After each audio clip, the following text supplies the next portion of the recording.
नमस्कार किसान भाइयों, स्वागत है अपने यूट्यूब चैनल किसान इंडिया भी 25 में। आज हम बात करने वाले हैं मार्च अप्रैल में जो अगर आप अब लगा देते हैं वो भी धनिया की खेती तो बहुत अच्छा मुनाफा होने वाला है। और धनिया की खेती की मांग अभी क्या है, धनिया की मांग होने वाली है बहुत ही अच्छी, क्योंकि आने वाले समय में बारातें भी चालू हो रही हैं और भी बहुत चीज़ें चालू होने, गर्मी भी चालू हो रही है। तो गर्मी में हरी धनिया की चटनी वगैरह है जो सब यूज में आती है हमारे भारत में। तो धनिया की खेती कहाँ कहाँ होती है, भारत, पाकिस्तान, बांग्लादेश, हर जगह हो जाती है। और हमारे यहाँ अभी तो मौका है, मार्च अप्रैल में आप लगा सकते हो। मात्र 10 से 15 हज़ार रुपये लगा के कम से कम 1 एकड़ में अगर आप कर देते हो तो कम से कम 1 लाख रुपए तक का धनिया हो जाता है। क्योंकि आगे चल के बारिश भी आएगी तो ये महंगा जरूर होना है कि 1 एकड़ भी आपकी 20-20 रुपए की बिकने वाली है।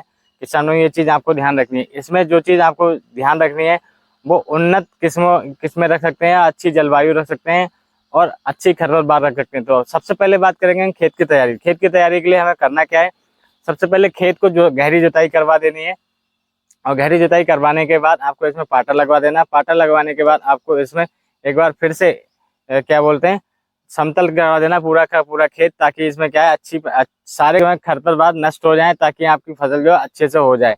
फिर उसके बाद बात करते हैं यहाँ पर धनिया के लिए जलवायु कैसी होनी। जलवायु की बात करें तो अभी जो है ठंडा भी मौसम है, गर्मी भी आने वाली है। तो अगर हम इस समय करते हैं तो ये जो है बहुत अच्छा समय है करने के लिए। अगर आप इस समय लगा देते हैं तो आने वाले समय गर्मियाँ आ रही हैं, ठीक है, तो इसका क्या है, प्याज का भाव अच्छा मिलने वाला। अब मिट्टी की बात करेंगे तो मिट्टी चाहिए, दोवन मिट्टी हो सकती है, रेतीली मिट्टी में भी हो जाएगा, आधी रेतीली हो आधी मिट्टी हो तो भी चल जाएगी।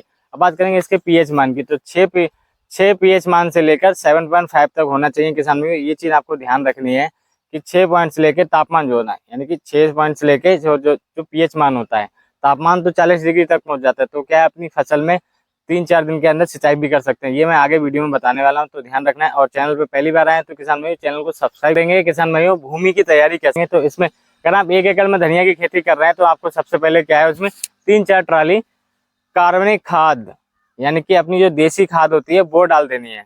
ध्यान से रखना है, देसी खाद डाल लेनी, वो भी कम 6 महीने या 1 साल पुरानी डालनी है। अगर आप तुरंत वाली कहीं से गोबर खाद डाल देंगे लाकर तो क्या है, सारी की सारी फसल नष्ट हो जाएगी।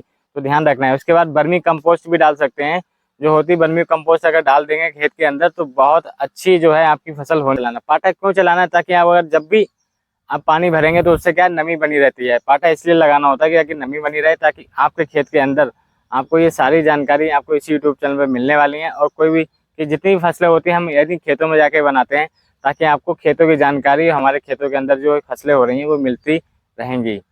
किसान भाइयों अब हमारा मेन चीज आती है बुवाई किस समय पर करी जाए। तो ये मार्च का महीना है, आप कर सकते हैं, अभी भी कर सकते हैं। अभी क्या है 18, अभी क्या है शुरुआत हुई है मार्च महीने की, खत्म हो जाएगा तब तक आप इसका उगा भी लेंगे, ठीक है। तो ये मार्च अप्रैल में आप कर सकते हो, अच्छी खासी आपको मुनाफा होने वाला है। और 2-3 बार हो जाती है, लेकिन अभी आप करेंगे तो अच्छा मुनाफा कमाएंगे। इस समय गर्मी के मौसम में धनिया अच्छी से तेजी से बिकने वाला है, ये आप सभी लोग जानते हो किसान भाइयों। सस्ता भी होगा तो भी आप 10 से 15 हज़ार रुपये लगा के 50 से 1 लाख रुपए तक, 2 लाख रुपए तक, 3 लाख रुपए तक कमा सकते हो, अगर आप कम से कम 10 बीघा में करते। बुवाई की विधि और कितनी मात्रा में हम जो है बीज हमें लेना चाहिए। तो बीज जो है 1 हेक्टेयर के लिए, यानी 12 बीघा के लिए, 1 एकड़ या हेक्टेयर के लिए आपके लिए 10 से 12 किलो आपको प्रति किलोग्राम लेना है, आपके लिए ये ध्यान रखना है। और बात करेंगे इनके अंकुरण के लिए, तो जो धनिये होते हैं उनको आप कुचल लेना है, यानी कि धनिये के जो बीज है उसको कुचल लेना, अलग अलग हो जाए, ताकि ध्यान रखें। और फिर उसको आप थोड़ा सा पानी लगा के उसके ऊपर बोरा यानी कि बोरी जो होती है हमारे गाँव में वो रख देनी है आपके लिए, ठीक है, 24 घंटे के लिए। उसके बाद उसका बीज इससे अगर उपचार करेंगे ताकि बीज अंकुरण अच्छे से हो सके। उसके बाद हम बात करेंगे कि पंक्तियों की दूरी कितनी रखनी है। ये तो देखो ज्यादा दूरी है, लेकिन कम से कम जो है ये जितना बड़ा दिखाई दे रहा है, आप देख सकते हो जितना ये बड़ा दिखाई दे रहा है, अगर इतना भी रखेंगे, अगर पंक्तियों की दूरी अगर बीज अंकुरण करेंगे तो उससे क्या धनिया जो है बहुत अच्छा होगा। किसान भाइयों ये आपको ध्यान रखनी है। एक एक चीज आपको बता रहे हैं किसान भाइयों, ताकि आप जो है आगे चल के हमारा भी वीडियो शेयर करें। आप लोगों से हाथ जोड़ के विनती है कि ज्यादा वीडियो को सिंचाई यानी कि पानी कैसे लगाएं, ये ध्यान रखना है। जब हमारी फसल 10 से 15 दिन की हो जाती है तो आपके लिए एक सिंचाई उसमें जरूर करनी है, ठीक है, ये ध्यान रखनी है। उसके बाद क्या है, नमी बनाए रखने के आपको जैसे जैसे गर्मी बढ़ती है आपको 3 से 4 दिन के अंदर उसके अंदर क्या है आपको सिंचाई कर देनी है, हल्की हल्की सिंचाई, और जल निकासी अच्छे से हो जाए, ताकि जो है धनिया जो है जल्दी फूले ना। अगर आप ज्यादा कम सिंचाई करेंगे तो धनिया फूल जाएगा, इसलिए उसको 3 से 4 दिन के अंदर आपके लिए क्या है सिंचाई कर देनी है, ताकि आपकी जो धनिया की फसल है आपको अच्छी पैदावार मिले और अच्छा मुनाफा कमाएं। किसान भाइयों ये चीज आपको कैसी लग रही है इस वीडियो के अंदर, आपको जानकारी कृपया ज़्यादा लाइक शेयर जरूर। कुछ रासायनिक खादों की तो आपको कितनी कितनी लेनी है वो आपको बता देता हूँ। रासायनिक खाद के तौर पर हम बात करेंगे हम फास्फोरस, पोटास और नाइट्रोजन की। ये चीज़ें आप ले सकते हैं, जिनमें सबसे ज़्यादा नाइट्रोजन होती है, फास्फोरस होती है, पोटास होती है और गोबर खाद तो मैंने आपको बता दी। लेकिन गोबर खाद भी आपको फिर से एक बार बता दूं कि 1 हेक्टेयर में आपको 5 से 6 ट्राली आपको डालनी है। और बात करेंगे हम नाइट्रोजन यानी कि यूरिया की बात करेंगे तो इसमें आपको 20 से 30 केजी तक प्रति हेक्टेयर आप डाल सकते हैं। पोटास की बात करें 10 से 15 किलो आप डाल सकते हो, 20 केजी भी डाल सकते हो। और फास्फोरस की बात करेंगे ये भी 10 से 15 किलो प्रति एकड़ के हिसाब से आप डाल सकते हो।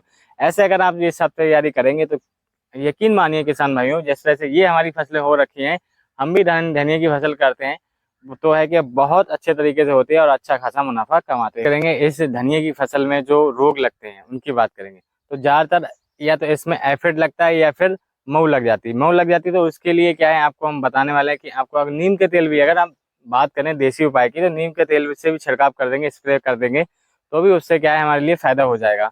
अगर आप इस चीज़ नहीं कर पाते तो मैं आपको बताता हूँ इमीडाक्लोप्राइड 17 यानी 17.8 वाला आप छिड़काव कर सकते हैं प्रति एकड़ के हिसाब से, ताकि क्या है इसकी जितने भी आपके जो खरपतवार हैं, जितनी भी बीमारियां हैं, मऊ है, एफिड है, ये सब खत्म हो जाएंगे आपको अगर एक बार भी स्प्रे कर देंगे। तो जो है झुलसा रोग लग जाता है उसके लिए क्या करेंगे, कार्बोनिजम या मैकोनजोब से भी आप छिड़काव स्प्रे कर सकते हैं। या ध्यान रखें ये चीज अगर कर देंगे तो क्या है धनिया में आपका कोई रोग लगने वाला नहीं, आएगा तो खत्म हो। बात करेंगे किसान भाइयों इसमें क्या है कि आप कटाई कब कर सकते हैं।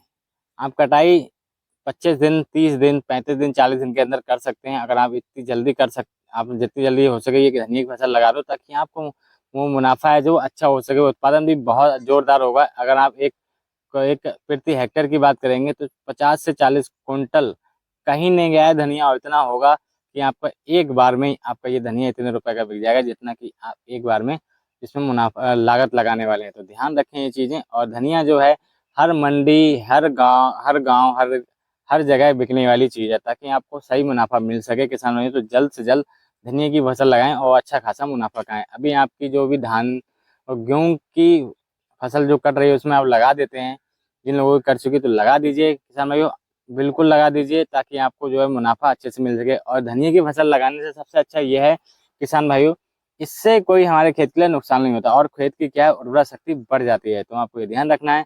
तो किसान भाइयों ये जानकारी कैसी लगी हमारे यूट्यूब चैनल पर, तो ऐसे ही वीडियो आते रहेंगे हमारे यूट्यूब चैनल पर। तो मिलते हैं किसी अगले वीडियो में, तब तक के लिए जय राम जी की किसान भाइयों।